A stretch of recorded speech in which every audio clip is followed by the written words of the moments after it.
Olá pessoal, como vai? Bem-vindos ao último vídeo dessa semana especial falando sobre religião, né? Mas não muito religião, porque hoje a gente já vai falar de outra coisa. Vamos falar de grupos espiritualistas, esotéricos, mas não exatamente religião. Bom, a gente está numa semana especial, a gente deveria estar lendo o Zohar de Re'eh, mas não tem um Zohar de Re'eh, então é a semana especial. E, mais uma vez, muito obrigado por todos os comentários no vídeo anterior, por todas as sugestões. E eu estou, então, basicamente atendendo aos pedidos. Acho que a maioria de vocês pediram para falar desse tipo de coisa. Muita gente, fala da maçonaria, fala da Rosa Cruz, fala de Telema, fala disso, fala daquilo, né? E a gente vai tentar falar um pouquinho de tudo hoje. Claro que não dá para falar de tudo, mas falar um pouquinho de tudo, tá? Bom, e aí eu vou começar talvez com um alerta que eu não fiz a semana inteira, mas talvez hoje seja o vídeo mais polêmico da semana toda, tá? Por quê? Eu tenho uma visão desses movimentos, que eu não sei o quanto ela é factível ou não, aí eu vou confessar para vocês que é muito de uma opinião pessoal, mas baseado no que eu estudei, baseado no que eu li, que a gente chega aqui no período mais complicado, se a gente for falar do ponto de vista da difusão de conhecimento religioso, espiritual, né? Eu acho que a gente chega aqui numa época... Bom, daqui a pouco eu vou falar. E ligado ao que eu já mencionei no vídeo da terça, acho, né? Quando eu falei do espiritismo e do hasidismo, por exemplo. A gente chega na modernidade e começa a falar dos fenômenos de espiritualidade e é assim, é muito complexo. O fenômeno espiritual hoje, a meu ver, ele tem muita deturpação em relação às religiões mais antigas, às religiões mais tradicionais, né? Então eu vejo que muitos movimentos, e aí é uma questão a se perguntar se de propósito ou se ingenuamente, eles pegam conhecimentos antigos e tradicionais e mudam e deturpam, né? Então, quando eu falei lá no vídeo do espiritismo, eu chamei isso de movimentos neo-espiritualistas, tá? A gente vai falar disso. Então, lembrem que o que eu vou falar hoje inclui também aquele vídeo lá de terça, tá? Bom, o que eu acho que acontece aqui? Então a gente vai falar o seguinte, a gente vai falar de organizações, como eu disse, ou religiosas, ou movimentos associados ao esoterismo ocidental, tá? E quando eu falo, claro, vamos tentar primeiro contextualizar o que é esse esoterismo ocidental. Vamos pôr assim, mais ou menos nos últimos 1600 anos, né? O mundo ocidental, e o que eu estou entendendo por mundo ocidental? A Europa e todos os lugares colonizados por europeus, né? Então isso inclui a América, tem sido dominado basicamente por uma única religião, que é o cristianismo, certo? O mundo ocidental, ele é basicamente cristão. Agora, quando você começa a chegar no que é o iluminismo na história, que é ali a partir do século XVIII, você começa a ter um segundo grande ator na espiritualidade do Ocidente, que é o secularismo, né? O cristianismo ele começa a ir por terra, ele começa a ser questionado, os valores religiosos e tradicionais são trocados por valores da ciência, tá? Da razão, e você então tem uma atitude muito mais positivista, certo? Aliás, para quem gosta desse tema, tem um vídeo meu que fez bastante sucesso, onde eu falo das novas ordens mundiais, né, a simbologia dos obeliscos, eu falo muito bem lá sobre esse evoluir da história. E aí o que acontece? Se você fala, bom, agora entramos numa época que é o iluminismo, ok, e vamos ter uma pegada mais da ciência, maravilha, tudo tranquilo. Eu acho que o problema começa quando você tenta pegar essa nova visão científica e pôr nos movimentos espirituais, que é o que eu chamo de movimentos neo-espiritualistas. E aí você vai ter vários, e dos mais diversos, em vários grupos religiosos, inclusive mencionei no judaísmo, né? E todos eles com um monte de erros, com um monte de problemas, né? É aí que eu acho que começa a questão. Então eu já vi alguns teóricos que me agradam muito, e falando disso, de novo, eu não sei o quanto é real ou não, mas, por exemplo, eu gosto muito de um pensador, né, chamado René Guénon, e ele fala muito sobre isso. E ele basicamente define a nossa era, a modernidade, como uma era onde a gente tem uma inversão do conhecimento. E em especial uma inversão do conhecimento tradicional, né? O René Guénon ele critica muito essa questão de hoje a gente tem uma falsa doutrina religiosa, uma falsa verdade. E o René Guénon ele vai falar de uma coisa que eu não vou entrar aqui nos meandros do detalhe, mas ele fala que enquanto a humanidade sempre buscou a iniciação, né, para conhecer a verdade, hoje a gente tem um movimento de contra-iniciação, né? E o que é basicamente essa contra-iniciação? uma transmissão de ignorância, né? Em vez de você ter, como as religiões antigas, onde você passava conhecimentos verdadeiros, sólidos, que ajudavam a pessoa, hoje a gente tem um esvaziamento desse tipo de coisa, tá? Então por isso que eu já digo que talvez a gente vai ter o vídeo aí mais polêmico. E aí é curioso pensar, eu vou dar aqui alguns exemplos, né? O René Guénon, por exemplo, ele vai dizer que uma das coisas onde você vê isso acontecendo é no uso dos símbolos. E isso realmente para mim é uma evidência muito forte. Você vê que os símbolos das religiões tradicionais são pegos por movimentos modernos dos mais diversos, não só religiosos, e deturpados. Talvez um primeiro exemplo, quem nunca viu, né, muito clássico, é o da suástica nazista, né? É sabido que a suástica é um símbolo que tem um sentido no Oriente, ali naquelas religiões que a gente falou ontem, védicas, hindu, Buda, e o nazismo pega e inverte, literalmente, né? Inverte até o giro da suástica. Mas não só a suástica, você tem vários outros, né? Você tem a rosa vermelha, que é um símbolo muito tradicional, inclusive na Cabala, a rosa de 13 pétalas e tal, e ela é usada, por exemplo, para simbolizar o socialismo, né? Falando nessa ideia, você tem aquele, como chama, o martelo e a foice, né? Que vai virar, claro, o símbolo do comunismo. Isso aí é o martelo de Hephaestus, né? Ou de Vulcano, ou de Thor. É um martelo que gera produção, que gera trabalho. Aí você vai ter, por exemplo, quando surgem os estados modernos, né, a águia do governo americano, o leão da Inglaterra. Né, vocês sabem que a Inglaterra é representada por um leão. Eu sempre que vejo isso pergunto assim, quando que já teve leão na Inglaterra? Você parou para pensar? Não tem leão na Inglaterra. O leão é um animal simbólico da África e do continente subindiano, né? E você pega o galo na França também. E você vai para empresas também, né? Isso tem vários estudos já falando. Então a famosa concha das 7 linhas, né? Da Shell, aquele é um símbolo tradicional, antigo pra caramba. A estrela de 5 pontas, né? Que a Texaco, por exemplo, usa, vira também estrela do Exército Vermelho, né? Você tem na Bayer, o símbolo da Bayer, aquela cruz é uma cruz latina, antiquíssima, com pelo menos 2.000 anos de idade, e vira logotipo de uma empresa, sabe? Falando em cruz, estou lembrando da BMW também, aquele símbolo que se chama o quaternário, né? 2 quadrantes de uma cor, 2 quadrantes de outra cor. Enfim, e aí é uma coisa que realmente a gente vem, como eu falei, posso estar totalmente errado, né? E deixo até aberto aqui para sugestões. Mas eu acho que a gente realmente está num período onde se esvazia muito do conhecimento tradicional, do simbolismo tradicional, e às vezes se usa até de maneira negativa. Já aproveitando para entrar nesse âmbito, né? Evitando teorias da conspiração, porque eu também sei que tem muito sobre isso, né? Mas tem uma figura muito central nesse processo todo, que é um cara chamado Albert Pike, né? Não sei quanto vocês estão familiarizados com ele. Mas o Albert Pike, ele é entendido hoje por muitos pesquisadores e por muitos historiadores como um dos construtores do mundo moderno, né? Ele foi um cara muito, muito influente na construção do mundo moderno. E quando eu falo dessa construção do mundo moderno, inclusive contribuindo para essa perda de valores que eu digo, né?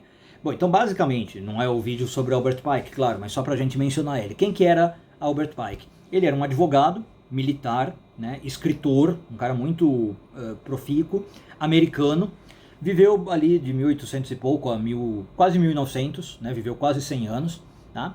Ele era maçom, ele era um grau 33 do que se chama o rito escocês, né, na maçonaria. Era um teórico da maçonaria, muito importante. Ele frequentava várias lojas, e a gente vai falar da maçonaria, claro, né? Só que é uma figura, no mínimo, controversa, né? Por quê? Porque tem algumas coisas ali na vida dele que são muito complicadas. Então, assim, como eu falei, eu não vou entrar em teoria da conspiração, eu só vou falar o que está mais provado, né? Mas você tem, por exemplo, coisas que não estão comprovadas que eu vou mencionar. Por exemplo, diz que o Albert Pike era um racista muito complicado, né? Um racista sem remorso. Embora não exista, por exemplo, provas de que ele está ligado a Ku Klux Klan, existe gente que jura de pé junto que ele fundou a Ku Klux Klan, né, a KKK, e que ele tem ali um passado assim muito complicado. Tem gente que fala que ele é satanista, né? Enfim, aí eu já acho que é um pouco mais invenção. Mas para você ter uma ideia, existe uma estátua dele em Washington, né? E nos últimos movimentos de rebeldia que a gente viu aí contra... Tem tido um movimento de derrubar estátuas, né? De gente complicada, digamos assim. Essa foi uma das estátuas que foi derrubada em Washington. Então, assim, muita gente associa, por exemplo, Albert Pike a uma coisa muito complicada nessa construção do mundo moderno. Tem uma teoria da conspiração famosa. Por que eu digo da conspiração? Porque não foi provado, mas pode ser que seja verdade, né? Ele era muito amigo de um cara chamado Giuseppe Mazzini, que era um revolucionário italiano, né? Mais ou menos imagina um Che Guevara, né, na Itália. E teoricamente teria uma carta desse Albert Pike falando com o Giuseppe Mazzini, né, onde ele fala de um projeto de uma nova ordem mundial, de construir um novo mundo, né? E basicamente, se essa carta for verdade, ele falaria assim, olha, a gente tem que difundir a fraude, a gente tem que difundir o charlatanismo, a gente tem que esvaziar as pessoas do conhecimento de Deus, né, por a ignorância, a mentira, ocultar a verdade, né? Então assim, eu não sei o quanto essa carta é verdadeira ou não, eu acho que não, né? Mas como eu já falei também ao longo dos vídeos dessa semana, é difícil a gente saber de verdades históricas, né? Como eu falei no vídeo de cristianismo, dá para provar se Jesus existiu ou não? Não sei, a história é muito complicada.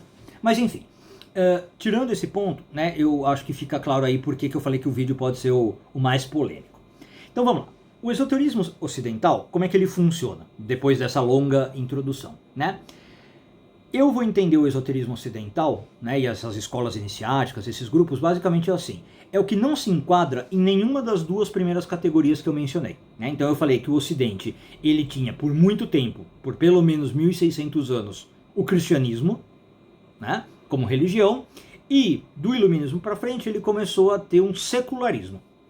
Tudo que não é cristianismo e que não é secularismo vai entrar nesse esoterismo ocidental. Tudo bem? Então isso vai incluir aqui, na verdade, qualquer coisa relacionada a religiões pagãs muito antigas da Europa, e a gente vai falar um pouquinho delas. Por exemplo, Wicca, né? Uma religião pagã, obviamente pensando do ponto de vista cristão, né? Mas também vai entrar o que eu chamei de os novos movimentos neo-espiritualistas, né? Os novos movimentos religiosos, que vão divergir do cristianismo, né? Agora, o que eu quero dizer que não inclui aqui? Não estou incluindo nesse esoterismo ocidental, obviamente, formas padrão de religiões super bem tradicionais e super estabelecidas, que a gente mencionou: islamismo, hinduísmo, budismo, né, judaísmo. Essas coisas não estão no esoterismo ocidental, tá? Então, basicamente, o esoterismo ocidental, eu estou usando aqui o termo realmente como uma espécie de guarda-chuva para qualquer coisa no Ocidente, tá, que vai ser considerada uma forma não tradicional de espiritualidade. Acho que fica uma boa definição a gente falar assim, tá? Agora, até muito recentemente, e muito recentemente mesmo, até talvez, dependendo do lugar, meados do século XX, todas essas alternativas à espiritualidade eram ou proibidas, ou pelo menos severamente desaprovadas em muitos lugares, tá? E o que fez com que muitos desses seguidores dessas alternativas tivessem que operar em segredo. E aí vocês já estão entendendo por que eu estou falando disso, né? Porque isso vai ser uma marca desses movimentos. Aliás, é por isso que a própria palavra esotérico é usada para falar disso, né? O que significa literalmente o esotérico com S? Restrito a um círculo interno de pessoas, né? Ou seja, é aquele tipo de conhecimento e de ensino que você não pode passar para qualquer um. É aquilo que só deve ser compreendido por um grupo muito pequeno e seleto de pessoas. E daí que entra também a ideia de ordens iniciáticas, né? Então, esse esotérico com S é tipicamente o oposto do exotérico com X, né? Da própria palavra ex, para fora. Então, que significa algo que eu posso fazer para o público em geral, certo? Então, outra palavra que geralmente você pode usar quase que de forma intercambiável para falar desse esoterismo é o oculto, tá? Então, as escolas ocultistas, as linhas ocultistas, tá? Então, claro que a palavra oculto significa algo simplesmente escondido, tá? Então, você pode ver por que ambos os termos vão representar o fato, vão representar esses grupos, né? Por quê? O cristianismo, que foi tão dominante no Ocidente por tantos séculos, basicamente falava assim: olha, qualquer outra coisa que não seja cristianismo, eu tenho que manter em segredo, tá? E eu tenho que discutir em círculos muito unidos. Tá? E é claro que também daí vem um pouquinho, ao longo do vídeo talvez eu falo, das próprias teorias da conspiração, né? Porque como fica uma coisa secreta e oculta e você não sabe o que acontece lá dentro, o povo começa a falar muita besteira. Fala assim: ah, tal grupo é satânico. Por exemplo, a maçonaria, né? Uma das acusações que a Igreja Católica mais fez para a maçonaria é isso. Ah, não, eles são satanistas, eles oferecem bode pro diabo, cultuam o diabo, coisa assim, né? E por outro lado, como os grupos são mais ocultos e reservados e não falam o que fazem, dá vazão para esse povo falar, né? Então, percebe, né, como é que a coisa começa. Mas muito do que se fala é besteira, tá? Isso de fato, muita coisa é besteira. Por exemplo, a maçonaria não tem nada de satânico, nada de satanista, né? Isso é uma visão de católicos falando sobre um movimento que elas desconhecem. Bom, então vamos lá, vamos falar desse desenvolvimento do esoterismo ocidental. Eu acho que para a gente começar a entender o movimento esotérico ocidental, a gente tem que entender que ele vem basicamente de 5 correntes principais, e que são correntes totalmente distintas, mas que elas se unem para impulsionar o interesse moderno nesse esoterismo. E aqui já começa um dos pontos que eu e a Ira acho complicado, né? Como eu falei, quando você pega 5 correntes totalmente diferentes e faz um mix delas, faz uma síntese delas, você já está deturpando um pouco, né, esses ensinamentos, ou deturpando muito. E aí vira às vezes uma salada de fruta. Mas vamos lá. As 3 primeiras vertentes, vamos chamar assim, as 3 primeiras correntes que vão influenciar esse movimento, são todas ideologias que competiram com o cristianismo nos primeiros séculos da Era Comum. Ano 0, ano 100, ano 200. E foram então correntes que foram basicamente eliminadas quando o cristianismo se tornou uma religião dominante. A primeira corrente que eu estou pensando é o que se chama a gnose, ou o gnosticismo, né? Que, dependendo do seu ponto de vista, vai ser uma heresia cristã, né? Se você olhar como dentro do cristianismo, você vai falar a gnose é uma heresia cristã, ou vai ser talvez uma forma inicial de cristianismo. Não uma heresia, mas naquele momento, como eu falei no vídeo de cristianismo, quando o cristianismo estava se estabelecendo, vai ser uma forma de cristianismo que não vingou, digamos assim, né? E que perdeu para o cristianismo do Concílio de Nicéia, o cristianismo clássico que a gente conhece hoje.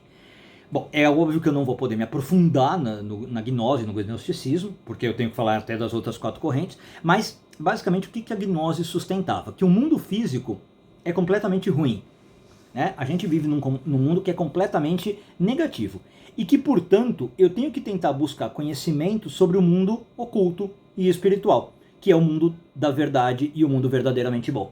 Entendeu? Essa é a base da gnose. Ela falava o seguinte: o que você tem aqui no mundo físico não presta. Então não foque no mundo físico. Vá para o mundo oculto e para o mundo espiritual. Bom, a segunda grande corrente é o neoplatonismo, tá? Que foi, de certa forma, uma reação ao próprio gnosticismo. E ele foi fundado, apesar do nome neoplatonismo, não tem muito a ver com Platão. Ele foi fundado por um filósofo grego do século III, chamado Plotino, né? Que leu Platão e adaptou um pouquinho ali. Então ele sustentava que o mundo físico era de fato bom, por isso que eu falo que ele briga com a gnose, né? Ele fala, não, o mundo não é ruim, ele é bom, só que é um mundo que está existindo na escuridão, né? É um mundo essencialmente bom que está num período negativo. E o objetivo, portanto, no neoplatonismo era você se mover em direção à luz, né? Saber que aqui estamos nas trevas e temos que ir em direção à luz. E essa luz emana do ou do uno, né? O neoplatonismo vai falar isso, que é a fonte de todo ser. Se você pensar, inclusive, em termos cabalísticos, e daqui a pouco a gente vai falar da cabala, porque é uma das correntes, né, que vai influenciar o esoterismo, esse é muito parecido com o Ein Sof, se não a mesma coisa. Eu já vi vários historiadores e teóricos, de novo, falando que a cabala é neoplatônica, nesse sentido, né? Bom, depois o terceiro ponto, então, gnose, a primeira corrente, neoplatonismo, e o terceiro ponto vai ser o hermetismo, o famoso hermetismo, né? Que vai ter visões muito semelhantes sobre esse uno, essa fonte, né, de todo ser, mas que focava, digamos, em maneiras mais práticas de entender e usar o mundo espiritual, né? De aproveitar as energias, por exemplo, com coisas como alquimia, astrologia e magia, né? Então o hermetismo ele vai falar basicamente isso. Olha, eu tenho tudo isso que você está falando aí no neoplatonismo, mas eu quero aproveitar isso para mim. E aí surge o desenvolvimento da alquimia, astrologia e magia.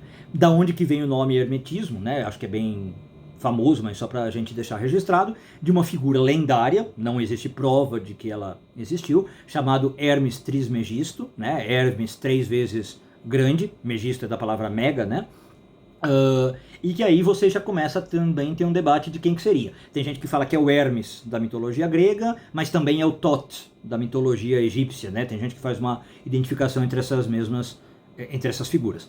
Então, supostamente ele escreveu vários textos, a gente não tem prova histórica de nada, que transmitiram certos conhecimentos e que foram dados para os seres humanos num passado muito remoto, tá?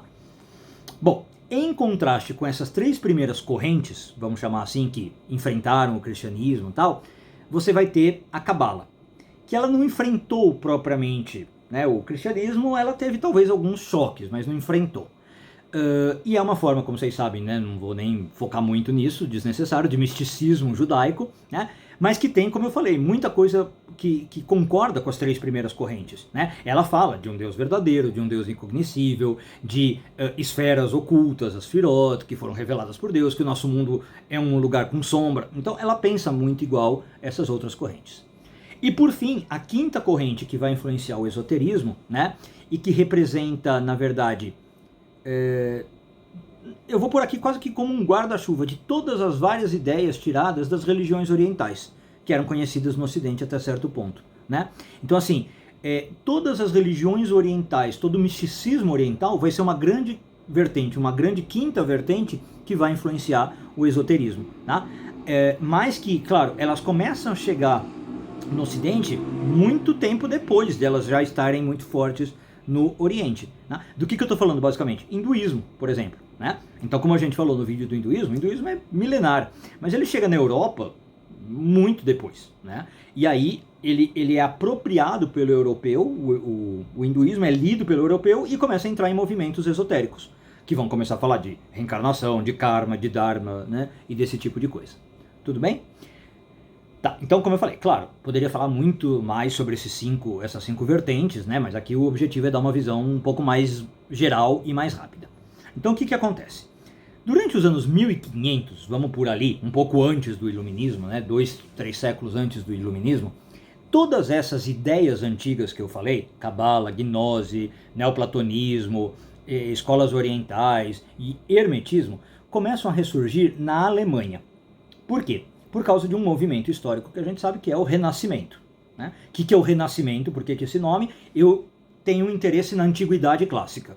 E a Antiguidade Clássica é basicamente Grécia e Roma. Né? Então eu estou interessado em resgatar esse conhecimento. Junto com esse Renascimento, a gente teve a Reforma, que vai começar a fazer um declínio da autoridade da Igreja. Então vai ser muito importante para depois abrir vertente para esses grupos que eu estou falando. Então esse é o início do processo, em 1500. Só que, eventualmente, as coisas vão ficar mais fundidas no início dos anos 1600 com um movimento chamado, e é o primeiro grande movimento que eu vou pôr aqui, Rosacrucianismo, né? Ou o movimento Rosa Cruz. Bom, como é que surge o Rosacrucianismo? Né? Ele surge quando 3 documentos extremamente misteriosos, né, literalmente aparecem do nada, aparecem de repente, a gente não sabe de onde vêm esses documentos, e eles começam a circular na Europa. Né? E eles apresentam, nesses 3 documentos, um homem chamado Christian Rosenkreuz, né? Que eu acho que a pronúncia alemã não é exatamente essa, mas seria algo talvez como Rosenkreuz, né? E que significa literalmente Rosa Cruz. Rosen, Rosa, Kreuz, Cruz. Né? E esse Christian Rosenkreuz teria viajado pelo mundo aprendendo verdades antigas e universais de várias fontes diferentes e criou uma sociedade secreta. Tá? Então assim começa talvez a história do esoterismo. E essa primeira sociedade que o Rosenkreuz, o Christian Rosenkreuz, funda é a Fraternidade da Rosa Cruz. Cuidado para não confundir, por exemplo, com a Morque, que depois a gente vai falar, né? Que é a antiga mística Ordem Rosa Cruz, é outra coisa. Bom, a Fraternidade da Rosa Cruz vai praticar coisas como alquimia. Agora, vamos lá. Se a gente falar do ponto de vista histórico, né? Se esses documentos são reais, né, e foram encontrados, ou se eles foram feitos para ser tomado como alegoria, né, ou até se eles foram criados para tirar sarro mesmo, né, foram criados como uma farsa, a gente não sabe. Tá? O que a gente sabe é que a história desses documentos surgirem é muito estranha, tá? E como geralmente acontece em movimentos neoespiritualistas, que eu falei, por exemplo, no vídeo do Espiritismo, eles vêm para tentar dar uma base antiga a uma doutrina nova, né? Falar assim, olha, não, isso aqui eu aprendi quando eu estava na Índia. Eu viajei e ganhei esse conhecimento. Mas não é nada que a gente pode comprovar. Tá? E como então era uma época que a ciência ocidental está começando a engatinhar, não chegamos no iluminismo ainda, né? Ela tinha muitas promessas, muitas pessoas gostaram desse documento. Esses documentos começaram a ficar muito populares, começaram a explorar mais a fundo. Então você tem um aumento, por exemplo, da alquimia. Né? E como eu falei, não sei se a alquimia era para ser lida simbólica ou não, literal ou não, mas enfim, o pessoal começou a ler e estudar sobre a alquimia.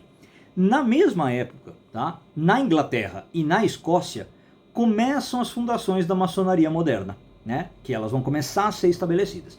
Eu já falei muito da maçonaria nesse vídeo que eu falei para vocês, né? Da nova ordem mundial e tal. Mas aqui vamos dar um panorama. Como é que a maçonaria surge? Originalmente, ela era uma rede do que se chama as guildas, né? As guildas locais. Pensa que a guilda é basicamente o sindicato.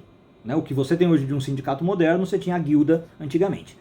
E a guilda, então, era uma associação de trabalhadores, só que a maçonaria surge com a guilda de pedreiros, né? Pedreiros de verdade, tá? Não pedreiros simbólicos, como depois vai ser na maçonaria.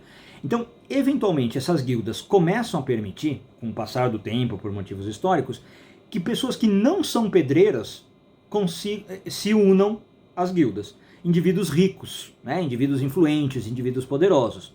E com o tempo, essas guildas que eram organizações trabalhistas, né, como eu falei, sindicatos, elas deixam de ser centradas na supervisão ali do trabalho, da construção, de ensinar o cara a profissão de pedreiro, para se tornar quase que um clube social, né, para elites, um Rotary Club, né?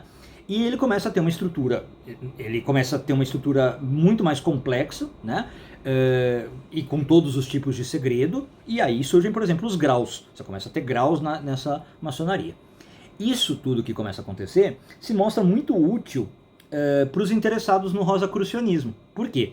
Ele começa a inspirar o rosacrucianismo no modelo da criação de uma sociedade secreta, né? Na verdade, nas várias sociedades secretas Rosacruzes que vão nascer.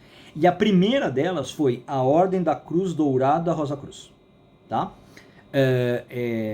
Eu acho que o nome em inglês dela, a abreviação é OCAR, alguma coisa assim, tá? Ela foi fundada na Alemanha em 1750. Então você vê que aí a gente já está falando de iluminismo mesmo, tá? E veja que para você ser membro da ordem nesse momento, dessa ordem Rosa Cruz a primeira, você precisava ser mestre maçom. Você vê como as coisas se conectavam, né? Era quase que uma ordem paralela da maçonaria. Ou era uma ordem paralela da maçonaria. Agora, se tem uma coisa que dá pra gente falar com segurança sobre os Rosa Cruzes, é que eles fizeram uns gráficos muito bacanas sobre os conhecimentos. Então assim, pode ter aí alguma deturpação, ou muita deturpação, mas eles fazem uns gráficos muito legais, né? Sobre como funciona a árvore da vida e tal. Então, eu não vou nem entrar aqui, claro, não é o objetivo ficar explicando eles, né? Mas basicamente eles fazem uns gráficos assim muito legais, muito loucos, de ideias, né, relacionando hermetismo com cabala, como eu falei, com neoplatonismo, né? Numa tentativa de explicar o mundo de uma forma que pelo menos pareça ordenada e científica. É aí que vai a coisa de novo, né? Lembra que quando a gente entra nos movimentos neoespiritualistas, e de novo eu falei isso no vídeo do Espiritismo, desculpa ficar repetindo isso, né? Eu falei no vídeo do Espiritismo, mas é para fazer links. Uma das coisas que a gente vai ver de comum nesses movimentos neoespirituais é, primeiro, tentar se associar com tradições antigas, né? E segundo, tentar dar uma roupagem científica. Falar assim, não, nós somos científicos, nós somos racionais, a gente não está falando de misticismo, de magia, isso é coisa da época escura da Europa, né? Isso é da Idade Média, nós somos homens modernos. Mas a gente sabe que não é bem assim, tá? Quando você começa a pegar elementos do hermetismo, elemento da cabala, você pode tentar dar a cara científica que você quiser, mas não é. Aquilo é teologia, aquilo é esoterismo, né? Aquilo é misticismo. Bom, provavelmente um dos membros mais conhecidos ou mais famosos dessa ordem da Cruz Dourada Rosa Cruz foi o rei Frederico Guilherme II, da Prússia. Então, para você imaginar como essas ordens tinham influência. E aí que também surgem as teorias da conspiração, né? Que eles se uniam lá para controlar o mundo e tal. Esse rei Frederico Guilherme II foi o sucessor do rei Frederico I, o Grande, né? Mas depois da morte dele, a ordem meio que se dispersou. Aliás, isso é muito normal, né? Um cara morre, a ordem dispersa. E um pouco mais tarde, em 1865, você vai ter uma organização muito parecida estabelecida no Reino Unido, chamada em latim, né? Societas Rosicruciana in Anglia, ou seja, Sociedade Rosa Cruz na Inglaterra. Tá? E a sigla era SRIA, S-R-I-A. Tá? E na verdade eles existem até hoje. Então muita gente acha que Rosa Cruz é a morte. Não, existem vários grupos Rosa Cruz, um dos mais antigos em vigência é esse SRIA. Agora, talvez da mais a ordem mais famosa que surge aqui nesse momento é a ordem hermética da Aurora Dourada, a famosa Golden Dawn, né? Que é a tradução de Aurora Dourada. E por que ela surge nesse momento? Ela basicamente copia a estrutura dessa Societas Rosicruciana, né, na Inglaterra. Mas ela faz duas mudanças principais e muito importantes.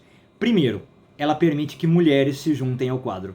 Isso faz toda a diferença. Né? Até aqui, vocês sabem que tanto na maçonaria não é permitido mulheres, como nessas primeiras sociedades Rosa Cruz, isso não é permitido. Tá? E aqui, quando você começa a aceitar mulheres, isso muda totalmente. E segundo, ela se modela no paganismo antigo, em vez de tentar manter laços com o cristianismo. É a primeira grande ordem que fala assim, nós não temos a figura de Jesus ou de Cristo como relevante. E a gente chega aqui num ponto que os membros da ordem vão incluir intelectuais e teóricos muito famosos da nossa época. Por exemplo, o poeta Yeats, né, Y-E-A-T-S, William Butler Yeats, e o famoso Sir Arthur Conan Doyle, que é o famoso criador do Sherlock Holmes, né? Mas você também vai ter aqui outros membros, como White, A.E. White, né, que vai fazer o famoso tarô de White, né? Na verdade o tarô é Rider White, tá? E um cara chamado Pixie Smith. Tá? O Pixie Smith também ajudou a criar o tarô do Rider White, tá? Bom, agora, a coisa mais importante sobre essa ordem da Aurora Dourada, né, a Golden Dawn, é que ela vai introduzir certos rituais e certas cerimônias, desculpa o termo, mas assim, vou dar, né, a minha visão baseada em estudo, que supostamente envolvem magia poderosa, tá? Eu, até onde sei, não envolve nada de magia poderosa, né? Eu nunca fui da Golden Dawn, então talvez eu tenha aí uma informação escassa, mas a gente sabe também que tem informação disponível, né, e divulgada, e livros publicados, tal. Não é uma magia poderosa que você tem na Golden Dawn, tá? E, bom, enfim, passa por muito do que eu falei, vai se atribuir ao Egito, vai falar que essa magia veio do antigo Egito. Mentira, não veio, tá? São invenções modernas. Agora, esses rituais inventados na Golden Dawn, eles pegam muito, eles vão ser usados por vários outros grupos esotéricos, que eu vou falar daqui a pouco, quando a gente for falar mais do vídeo, tá? Bom, outra sociedade secreta que vai surgir se modelando na maçonaria, tá? E que tinha conexões com o rosacrucianismo, é uma sociedade que aqui no Brasil não é muito conhecida, mas ela tem uma relevância mundial. Se chama Elos Coens. Eu não sei se fala exatamente assim, mas ela significa os sacerdotes eleitos. Tá? O nome completo dessa ordem é Ordem dos Cavaleiros Maçons Sacerdotes Eleitos do Universo. Tá?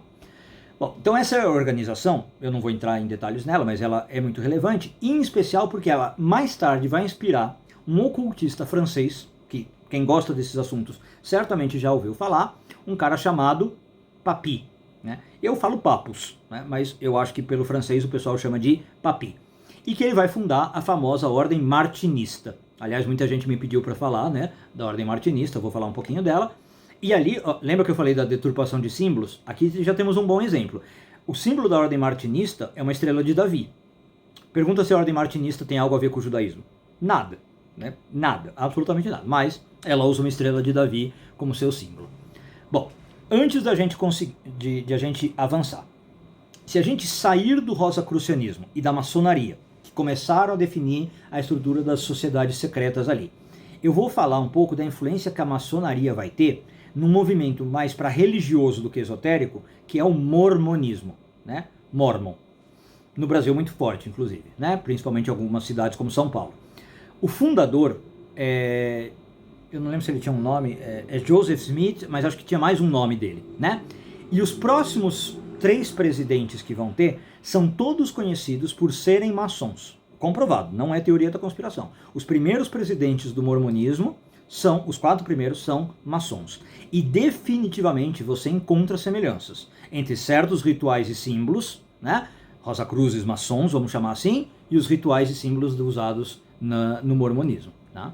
Então, embora essa igreja, aliás, ela é chamada Igreja de Jesus Cristo dos Santos dos Últimos Dias, né? É outro nome da igreja mormon. Embora a igreja do Jesus Cristo dos Santos dos Últimos Dias não seja geralmente considerada esotérica, parte do esoterismo ocidental, eu poria aqui ela na nossa discussão porque ela vai ter alguns elementos esotéricos, sim. Tá? Com S, esotéricos com S. Tá, ok. Agora, eu quero passar para outro movimento antigo, dentro do esoterismo ocidental, eu espero que não vai ficar confuso, né, para vocês, que não fique muito confuso, mas que ele é paralelo à Rosa Cruz e maçonaria. Né? Ele vai ter uma outra vertente e vai influenciar outros movimentos. É um movimento que muita gente não conhece no Brasil. Eu conheci também faz pouco tempo, foi, sei lá, uns 15 anos atrás, que é um movimento chamado Swedenborgianismo. Né? Não sei se vocês já ouviram falar, influenciado por um cara chamado Emanuel Swedenborg. Bom, quem que era Emanuel Swedenborg? Ele era o que a gente chama de um polímata, né? Um cara que sabia muita coisa, tipo Leonardo da Vinci, né? Só que moderno, né? E ele era sueco, né? Obviamente com esse nome, Swedenborg. E entre outras coisas, o Swedenborg ele vai falar da ideia de que alguns humanos permanecem na Terra após a morte. Né? Ele tinha várias outras ideias, mas ele falava isso. E o Swedenborg fala que os humanos que ficam na Terra depois da morte, alguns vão ficar como anjos ou como demônios. E que esses espíritos podem influenciar os vivos. Tá dando para sacar o que isso vai inspirar, né? Vai inspirar as doutrinas espíritas, tá? Elas começam ali, talvez no Emanuel Swedenborg, elas começam a ter uma primeira roupagem científica, vamos chamar assim. Tá? Então o Swedenborg começa a defender isso. Embora o Swedenborgianismo não seja uma doutrina cristã oficial, né, a ideia de que entes queridos mortos podem viver como fantasma, ou como anjo, ou como demônio, é uma coisa revolucionária, né, se eu começar a falar isso. Você sabe que o cristianismo raiz, ele rejeita reencarnação, rejeita espiritismo, né, tudo isso. O espiritismo é um movimento cristão, mas né, não é raiz cristão. Então, agora, curiosamente, hoje, como eu falei no vídeo do espiritismo, de novo, é uma crença que muitos cristãos têm. Praticamente, eu acho que se você perguntar para qualquer cristão se o seu ente querido pode morrer e ficar como um espírito, como um fantasma, ele vai te falar que sim, né? Então é muito curioso como isso aí realmente ganhou força, esse tipo de ideia. Então era certamente uma crença mantida por Joseph Smith, que eu falei, né? O primeiro presidente eu acho que ele só tinha esses dois nomes, da Igreja dos Santos dos Últimos Dias, né? E ele, o Joseph Smith, ele alega ter sido visitado por um anjo chamado Moroni, e que havia vivido anteriormente na Terra como humano. Percebe como é exatamente a doutrina espírita? Assim como o Kardec depois vai falar, bom, o Hippolyte, né, vai falar que recebeu o Kardec, o Joseph Smith fala, eu recebi um anjo, que era um ser vivo, que estava aqui, e me fez a revelação. E aí a gente começa com os problemas que a gente também mencionou um pouco no islamismo, o quanto eu posso acreditar nessas revelações. Lembra que o Kuzari fazia essa acusação, né? Maomé fala que recebeu um anjo e que recebeu a revelação. Tá, mas aí eu tenho que acreditar na palavra de um homem, então, né? Não é uma revelação coletiva. Bom, de qualquer forma, o Swedenborg não fundou nenhuma igreja, tá? Durante a sua vida. Mas depois que ele morreu, alguns dos seus seguidores fizeram isso, né? Entenderam que o Swedenborg era importante para isso. E aí essa igreja ficou conhecida como a Nova Igreja. Eu já vi alguns chamarem de Igreja Renovada, mas aí cuidado porque pode ser um movimento protestante, né? Tem que tomar cuidado. Nova Igreja é um termo melhor. E ele, e a Nova Igreja? Sobrepondo-se à vida do Emanuel Swedenborg, né, contemporâneo do Emanuel Swedenborg, existia um médico alemão, que eu também já mencionei. Eu acho que eu vou ficar até cansativo de falar, eu já mencionei no vídeo do Espiritismo, né? Desculpa. Mas existia um médico alemão chamado Franz Mesmer. E o nome do Mesmer se tornou famoso para falar do mesmerismo, né? Que depois foi virar hipnose. Você estar mesmerizado, né? Você está hipnotizado. Então o que o Mesmer vai começar a falar? Ele começou a ensinar a ideia de que existe uma força invisível que conecta todas as coisas, tá? E essa força pode ser manipulada para promover a cura. Ele vai falar. E aí, na verdade, claro que ele desenvolve certas técnicas para fazer isso. Ele ensina as pessoas, ele começa a dar cursos, né?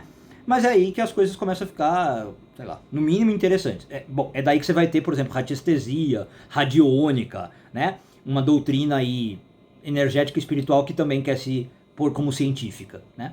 Bom, mas por que eu disse que fica interessante? As ideias do Swedenborg e as ideias do Mesmer começam a se combinar para formar uma nova ideia. Qual? De que certas técnicas podem ser usadas para manipular e se comunicar com os espíritos invisíveis de parentes mortos. Percebe? Eu junto Swedenborg com Mesmer e faço a ideia, bom, se eu posso curar uma pessoa viva com a energia que ela tem, eu também posso mexer nos espíritos com a energia que eles têm. Bom, e aí começa a nascer o movimento que se chama o espiritualismo, né? Não o espiritismo, mas o espiritualismo. Como eu falei lá no vídeo, com as três irmãs Fox, né? Que elas vão ser algumas das primeiras médiums, ou talvez as primeiras médiums que se tem notícia. E depois, eu esqueci de falar isso no outro vídeo, elas foram reveladas como fraudes, tá? Isso já está mais do que sabido. Mas o espiritualismo ele entra na moda durante o final dos anos 1800, início dos anos 1900, tá? E depois ele foi perdendo muito da popularidade conforme a ciência foi provando, né? Como eu falei, também ele ficou basicamente um fenômeno no Brasil. Não há país como o Brasil para o espiritismo. Em vários outros lugares do mundo ele foi totalmente aniquilado, né? Mas você ainda tem, claro, algumas igrejas espiritualistas nos Estados Unidos até hoje, tá? E existe uma associação que se chama National Spiritualist Association, NSA, tá? Agora, de fato, o movimento espírita ele vai sobreviver na América Latina, tá? O movimento espiritualista no espiritismo fundado por Kardec, tá? E a gente tem, claro, a maior organização, a Federação Espírita Brasileira, que a última vez que eu vi, essa semana, acho que tinha quase 4 milhões de membros, né, associados. Eu vi um número, não vou lembrar agora, acho que o Brasil conta como algo como 200 mil centros espíritas, né? Você pensa assim, é um número absurdo. Se você pega com outros países, você não tem... Tem países que não tem nem 5 mil, 10 mil, os que mais tem 20 mil. O Brasil tem 200 mil centros espíritas. Enfim, já falamos bastante do espiritismo. Outro movimento esotérico, que pode ser rastreado até o Franz Mesmer, né, é um movimento chamado Novo Pensamento. Embora o seu fundador tenha sido, na verdade, um seguidor do Mesmer, tá, chamado Phineas Quimby. Então, não é o Mesmer mesmo que cria, mas ele vai ter ideias do Mesmer, porque é de um seguidor do Mesmer, tá? Bom, a ideia principal desse novo pensamento é que o estado mental de uma pessoa pode ter impacto no mundo físico. E certamente vocês já ouviram esse tipo de teoria, né? Ficou muito famosa modernamente como aqueles filmes tipo O Segredo, né? Olha, o que você pensa vai pôr na matéria. Percebe como começa a surgir um padrão que eu estou falando? Você tenta dar uma roupagem científica para algumas coisas e tal. E aí o que eu falei, eu acho umas deturpações muito grandes, né? Que dão um nível de conhecimento para as pessoas muito complicado. Mas enfim, vou me abster de dar as minhas opiniões aqui. Então, se você já pensou em coisas do tipo, pensa positivo, né? O pensamento se manifesta, se você pensar em coisas boas na sua vida, né, aquilo vai se concretizar, você tem que agradecer a um cara como Phineas Quimby, tá? É isso que é a ideia do novo pensamento. Então você tem várias organizações do novo pensamento que existem até hoje, incluindo a famosa Unity Church, a Igreja da Unidade, tá? E vários grupos que usam um rótulo que eu acho assim, o cúmulo do paradoxo, né? Já falei disso, ciência religiosa. Grupos que falam assim, nós somos a ciência religiosa, tá? Bom, conectado a esse movimento do novo pensamento, embora eles não reconheçam, se você perguntar, tá? Você vai ter a ciência cristã, que é outro termo que eu acho assim, risível, né? Oficialmente o nome é Igreja de Cristo e todo mundo conhece como a Igreja Cientista, tá? Bom, a fundadora da ciência cristã é a Mary Baker Eddy, se não me engano, e por acaso eu estou sendo irônico, né? Uma aluna do Phineas Quimby. Então ela incorpora muito das ideias no próprio movimento. Então, como eu falei, se você perguntar ali, eles não reconhecem, mas existe uma ligação bem grande entre eles. Tá, então, se a gente continuar agora aqui no quadro, né? Vamos dar uma olhada no macro. Foi durante os anos 1800 que tudo isso aqui começou a realmente decolar e seguir em várias direções diferentes. As raízes estão lá em 1600, mas foi no 1800 que isso aqui espalha totalmente. Tá? Bom, e aí muitas das figuras esotéricas que estavam ativas durante esse período, e talvez a mais importante delas, tenha sido uma mulher nascida na Rússia, conhecida como Helena Blavatsky, né? Famosa Helena Blavatsky, que fundou a famosa Sociedade Teosófica. Bom, eu já falei em alguns vídeos o que eu acho da Helena Blavatsky, agora entendendo aqui dentro do movimento moderno mais ainda, né? Acho complicado, acho que ali muita coisa que ela fala não tem comprovação nenhuma, é delírio de uma pessoa, né, individualmente falando. Então acho muito complicado os ensinamentos, mas ela teve um estrondoso sucesso, né? Bom, seu sistema de pensamento ficou conhecido então como a teosofia, que significa literalmente algo como sabedoria de Deus, né? Saber Deus. E ela foi talvez a primeira, ou a primeira, que combinou pela primeira vez todas as ideias que os Rosacruzes estavam explorando com as ideias e práticas vindas desse movimento espiritualista. Irmã Fox, as irmãs Fox, né? Mesmer e tudo mais. Swedenborg. Então, como outros ocultistas, né, isso não é fenômeno da Blavatsky, ela acreditava que havia existido, num passado muito remoto, uma espécie de religião humana universal, né, que era uma religião que todo mundo seguia, e que eventualmente essa religião se perdeu. E a Blavatsky acreditava que você podia recuperar indícios dessa religião em todas as outras religiões. Né? A ideia de uma prisca teologia, uma primeira teologia que pairava sobre a humanidade. No entanto, né, ela também acreditava que certos mestres, vou pôr assim entre aspas, ela falava assim, que viveram ao longo da história e que sabiam sobre essa verdade original, falavam com ela. E aí, né, eu acho que, como eu falei, começam uns delírios. Então ela falava assim, eu recebo mensagens de tal mestre, de tal religião, de tal cultura, né? Bom, ela então diz a Blavatsky que o objetivo dela era tentar restabelecer essa religião universal com a ajuda desses mestres, né? Surge aí um pouco da ideia de mestres ascensionados, né, esse nome, e ela jura de pé junto que alguns desses mestres estavam vivos morando no Tibete. E ela fala que ela foi para o Tibete e tal. Não há registro algum de que ela foi para o Tibete, muito menos registro de que existam esses mestres, e é o que tudo indica, fantasia da cabeça dela. Tá? E nos vídeos que eu falei de Blavatsky, eu falei assim, é tanto quanto o Harry Potter existe. Né? É a criação de J.K. Rowling. Né? Bom, vamos observar que o logotipo da Sociedade Teosófica, já é a terceira ou quarta vez aí que eu falo de logotipos, né? Ela basicamente pegou o quê? Muitos símbolos religiosos antigos, né? E usou. O que eu acho que é uma deturpação e às vezes até uma falta de respeito com os símbolos antigos. Mas um deles é a cobra comendo seu próprio rabo, né? A famosa o Ouroboros, né? Que é associado com a alquimia. Mas ela também põe a estrela de Davi, ela põe o Ankh egípcio, aquela cruz com um arquinho em cima, né? Põe o homem hindu e põe a suástica, tá?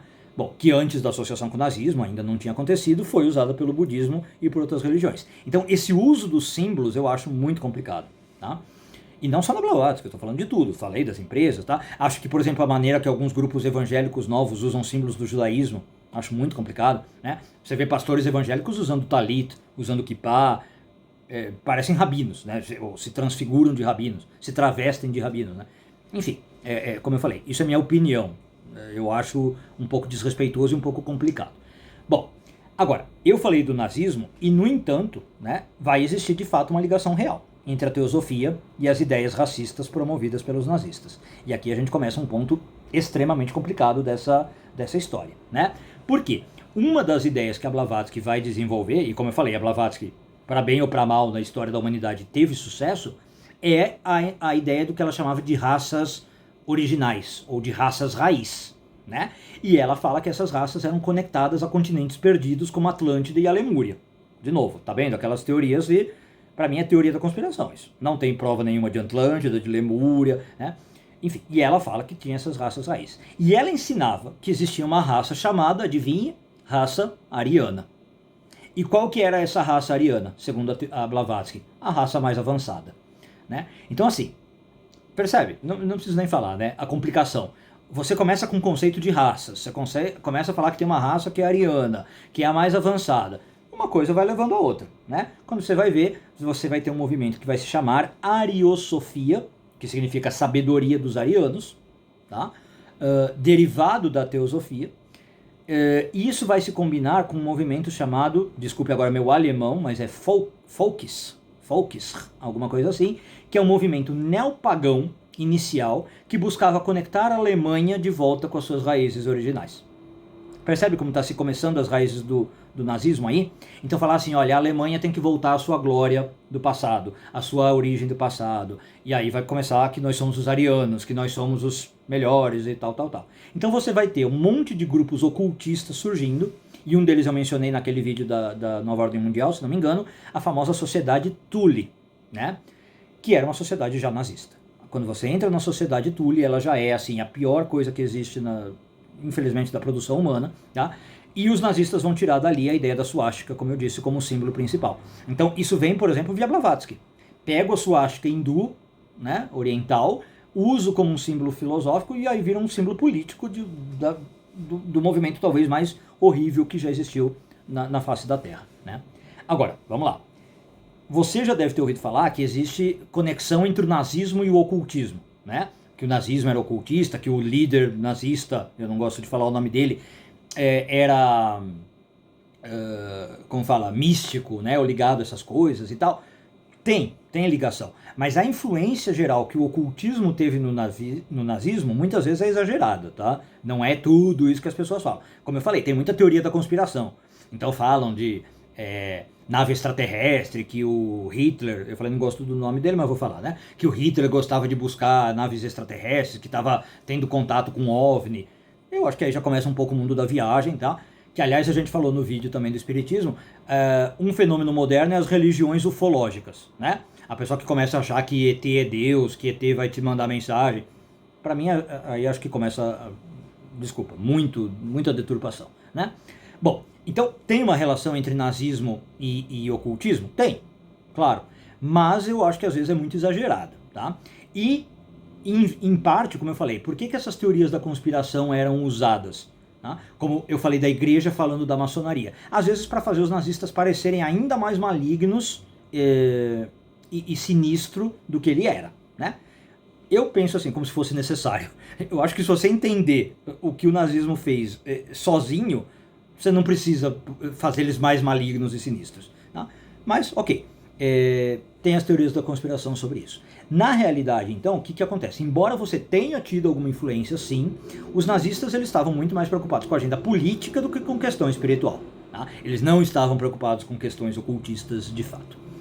Bom, a teosofia ela também vai ter grande influência num movimento muito famoso chamado antroposofia. Né? Tem uma aluna que estuda Zohar comigo quinta-feira que adora, fundada pelo famoso Rudolf Steiner. Ah, e que, claro, você vai conhecer hoje pelo famoso método das escolas Waldorf. Tem gente que fala Waldorf, né? E tem a salada Waldorf também, mas aí não tem nada a ver com essas escolas.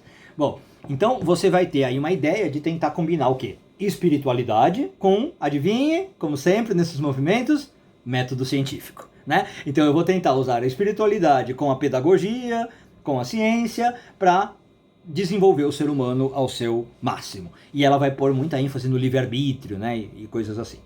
Bom, agora, se o esoterista mais importante, ou a esoterista, né, mais importante do final do 1800 ali, foi a Blavatsky, né, isso não tem como duvidar, sem dúvida o esoterista mais importante do início dos 1900, do século XX, é Aleister Crowley, né, e a gente não podia deixar de falar dele.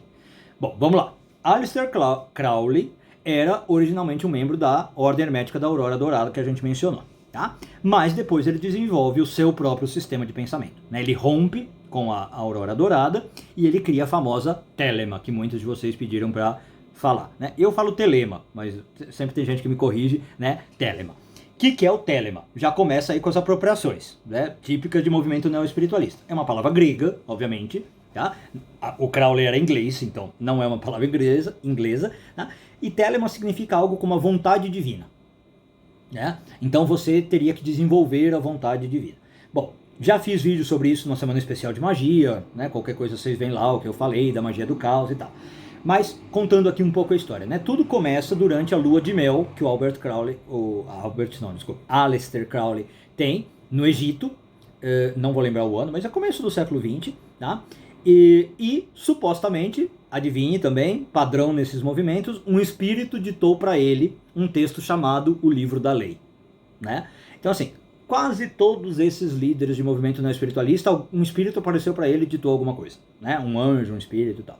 Bom, quando esse espírito aparece para o Crowley e dita o Livro da Lei, nessa altura a Ordem da Aurora Dourada já tinha se desintegrado, ela já estava bem mal das pernas. E o Crowley já estava com a sua própria organização, que chamava AA, né? Foi, portanto, por meio da AA e também por meio de outra organização que ele vai se juntar, que é a OTO, que ele vai introduzir a Telema, tá? Então a Telema não vem pela Aurora Dourada, ela já estava quebrada. Bom, como outras ideologias esotéricas, a Telema vai combinar ideias de várias fontes diferentes. Isso também é típico dos movimentos neoespiritualistas. É o que eu chamo ali da salada mista, né? Mas ela vai se destacar pelo que se chama, tradicionalmente, de magia cerimonial, né? A magia com um monte de ritual, de parafernália, de roupas e tal. E aí, de novo, uma das deturpações, né? Acho que vocês já ouviram falar disso, o Aleister Crowley passa a grafar o nome mágica, com CK, né? Magic com CK, Porque ele fala para diferenciar de Magic com C somente, como era no inglês, que é outras linhas, e ele falava que era aquela magia de palco, ilusionista, né? Tipo David Copperfield. Isso também é muito típico de movimento neo-espiritualista, criar novos nomes, mudar os nomes, né? Por exemplo, na Cabala com Q, né? No hermetismo e tal. Enfim. E essas cerimônias, não vou entrar aqui no mérito, mas você já deve ter ouvido falar, incluíam coisas que são no mínimo estranhas, né? Os rituais ali que o Crowley vai pedir, incluindo coisas sexuais, né? De vários tipos aí. Eu nem sei se eu posso falar disso no YouTube, então realmente não vou entrar em detalhes. Mas assim, tudo isso combinado com o estilo de vida do Crowley, que era um libertino, né? Fez dele uma figura, obviamente, extremamente controversa e surgiram difamações, surgiram todo tipo de coisa, tá? Bom, mas independente do que você pensa do Aleister Crowley, do que você acha do Aleister Crowley, né? Não tem dúvida de que a influência dele no esoterismo é enorme, como eu falei. Se tem a Blavatsky no século XIX, é o Crowley no século XX, sem dúvida, tá? E continua até hoje. O cara tá em alta em tudo, né? Então, por exemplo, perto do fim da vida, ele se tornou amigo de um cara chamado Gerald Gardner, né? Que ajudou a desenvolver o que hoje é conhecido como Wicca. Então, eu falei que a gente ia falar, né, da Wicca, e aí é um dos novos movimentos neo-espiritualistas. A Wicca de verdade, né, ela é muito antiga, ela é pagã, se você parar para pensar. Mas aqui surge uma nova Wicca, né, uma Wicca modernizada, vamos chamar assim. E os escritos do Crowley vão influenciar um cara também muito importante chamado... E aí começa também mais polêmica, né? Por isso que eu falei que o vídeo vai ser polêmico, né? Anton LaVey, Lavey, que ele vai fundar a Igreja de Satã. E até mesmo eu não lembro o primeiro nome dele, Ron Hubbard, né? Que vai inventar a cientologia. E eu falei disso no vídeo do Espiritismo, tem gente que pediu para falar, tá aqui, né? Então assim, é importante a gente fazer algumas diferenciações, eu não vou entrar nisso nesse momento, mas assim, saber que a Igreja de Satã, ela não acredita realmente num Satã real, tá bom? Ela tá ali ligada com uma denominação que seria mais ateísta e tal, mas enfim, surge a Igreja de Satã e a cientologia, tá?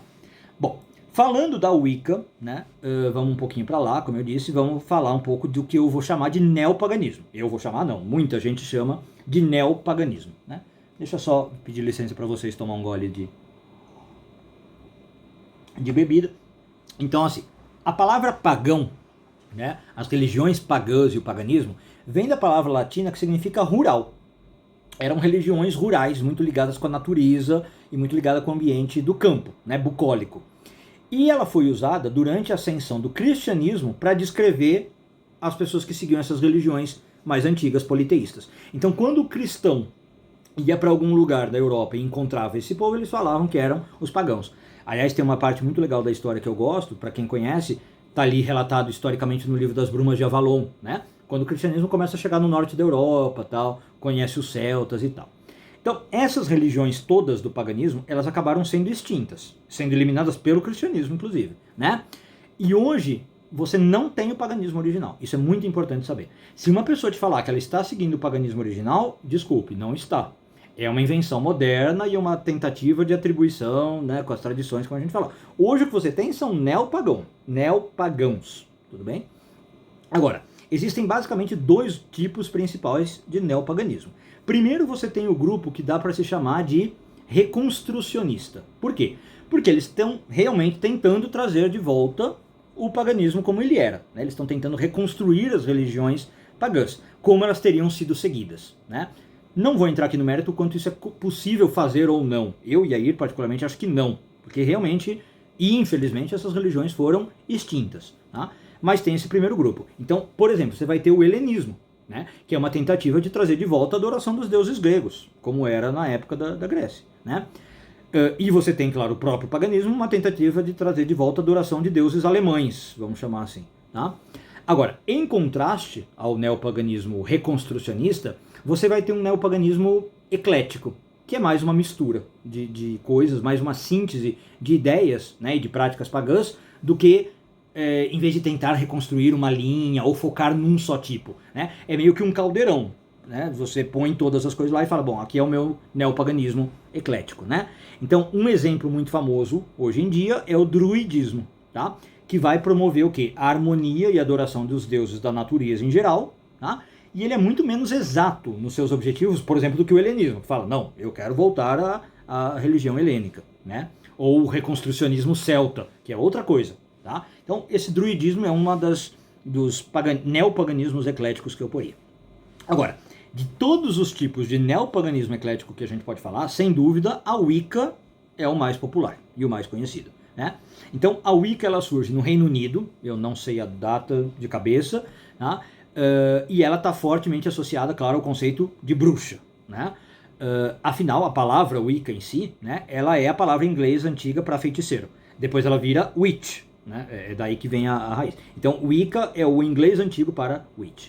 Mas, diferente de outros tipos de esoterismo, a Wicca não tem uma estrutura ou uma organização central. Então é totalmente diferente dos grupos que eu falei aqui. Teosofia, sociedade, como chama? Cientologia, maçonaria, Rosa Cruz, né? Ela é extremamente descentralizada.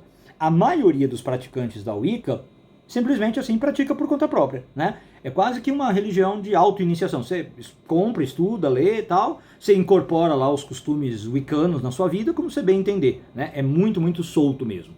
Agora, acho que é legal a gente falar também assim, que embora a Wicca tenda a atrair um pouco mais de mulheres do que de homens, né? E tem uma certa pegada da Wicca como uma religião feminista, vamos por assim, tem wiccanos homens também, tá bom? E a palavra bruxa poderia ser usada para um homem nesse sentido.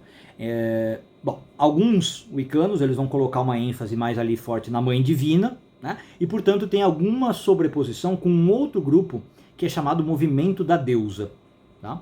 Eu não vou focar muito no movimento da deusa, mas enfim, é um movimento importante aí.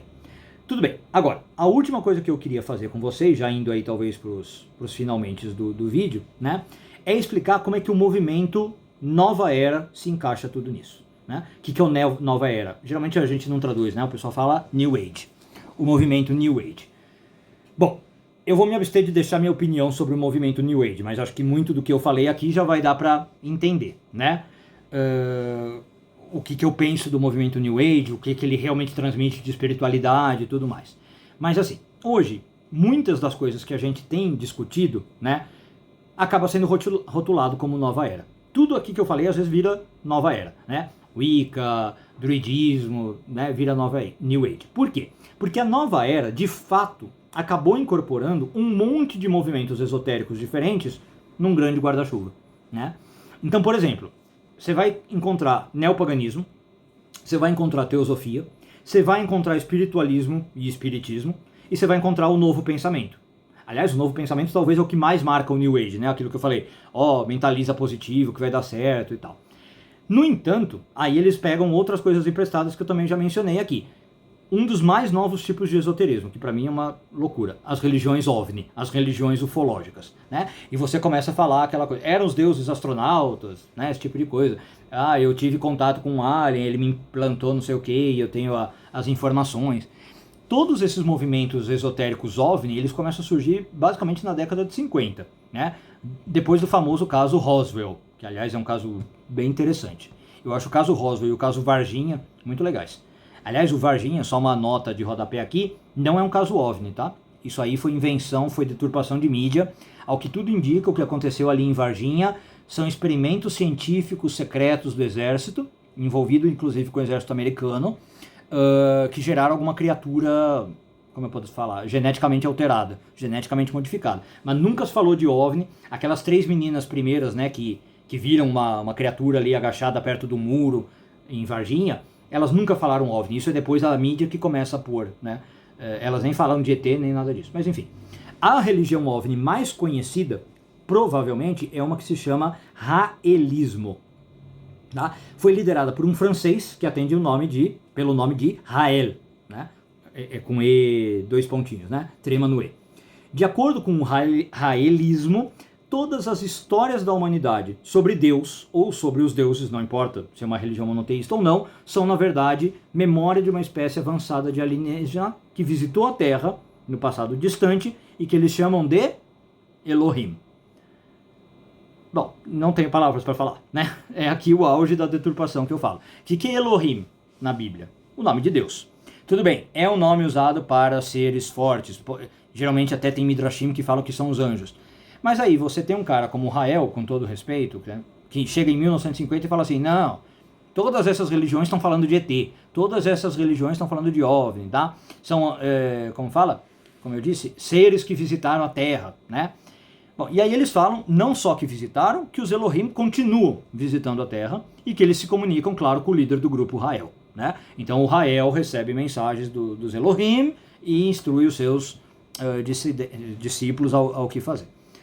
Bom, eu não consigo ver essas coisas com muita seriedade, desculpe. Né? Respeito, jamais desrespeitaria, né? Jamais atacaria alguma coisa assim, mas eu não consigo ver como isso como uma espiritualidade de verdade, né? Eu acho que cada um tem direito a acreditar no que quer, mas enfim, acho bastante complicado esse tipo de crença.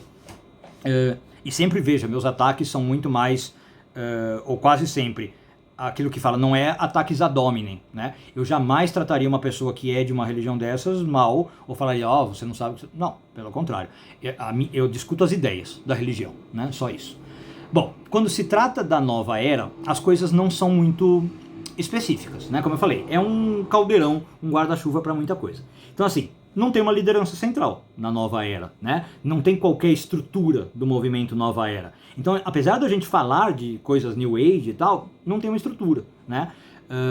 O que você tem, basicamente, é pessoas diferentes que praticam coisas New Age, vamos chamar assim, e que geralmente acreditam em coisas muito diferentes. Você pode pegar duas pessoas que vão se identificar com New Age e acreditam em coisas totalmente diferentes, né? Ou pelo menos se concentram em coisas diferentes. Talvez acreditam na mesma coisa, mas focam em coisas diferentes.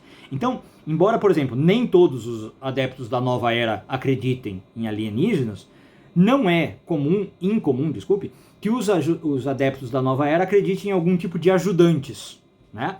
Que tem algum ser que ajuda aqui na Terra. Aí pode ser um espírito divino, pode ser um parente morto, ou pode ser um extraterrestre, entendeu?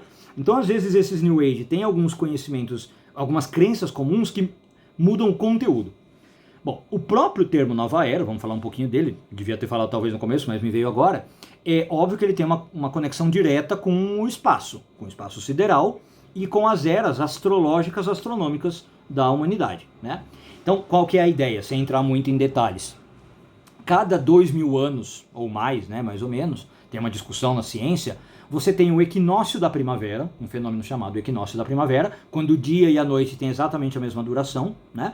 Ele se move de uma constelação do zodíaco para outra. O equinócio vai mudando. Aliás, chama-se precessão dos equinócios também. Isso aqui. Então, a gente estaria na era de peixes por volta ali desde a época de Jesus, né? Tem discussões quando que teria começado a era de peixes. Mas em breve, e aí tem discussões de quando isso seria, a gente vai entrar na era de aquário, ou já entrou na era de aquário. Então, se você conhece os signos, por isso que ela chama precessão. Ela vai de peixes para aquário. Antes de peixes, antes de Jesus, você teria a era de Áries, que seria, por exemplo, Moisés, né? Moisés e o Egito. Então você teria Áries, já passamos pela era de Áries, pela de peixe, agora a gente estaria em aquário ou indo para aquário, tá? Então, a gente não sabe o momento exato em que isso vai acontecer, enfim, e a ideia é o quê? Que a humanidade vai entrar numa nova fase de despertar espiritual, né? Sempre que você tem essa mudança de era, isso acontece. E que certas pessoas, dizem os caras da New Age, aquelas que são mais sensíveis, né, espiritualmente falando, já estão nesse nível, nessa nova era, nessa era mais alta, já são pessoas mais elevadas, tá? Então você tem esse tipo de ideia, é daí que vem a nova era, né? Eu sou ligado à nova era, eu já sou com o pensamento da nova geração. É também daí que entra o famoso Age of Aquarius, né? Que virou musical de Hollywood e tal, da Broadway, é o Hair, né? Acho. Então essa ideia do Age of Aquarius, que vai mudar com tudo, e se eu estou antenado com essa nova era, eu já sou um cara à frente do meu tempo. Tudo bem? Bom, gente, isso aqui, claro, foi uma breve olhada em todos os vários movimentos dentro do esoterismo ocidental, né? Você pode até achar graça, como é que é breve se deu 1 hora e pouco de vídeo, né? Mas breve porque eu falei um pouco de cada um, né? E a gente tentou ver aí como é que esse movimento todo tem relação entre si, como é que eles se conectam, como eles funcionam muito parecido, né? Com os mesmos tipos de pressupostos, com os mesmos tipos de argumento, tentando se atribuir uma autoridade antiga, falar que são científicos, enfim, né? Muita coisa parecida aí.